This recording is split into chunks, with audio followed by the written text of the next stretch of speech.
track, gang, will you? Yes, I'll hold. Hello, you reached the lovely voice of oil.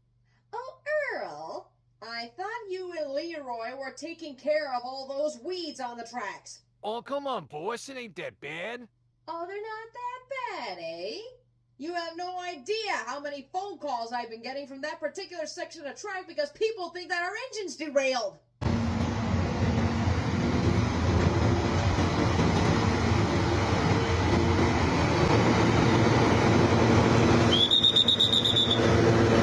They think they're running on grass now. Just let the plants be free, man.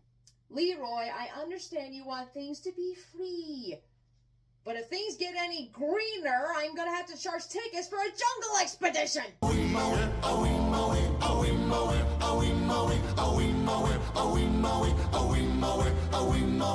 Sorry, boss. man. I'll get the machetes.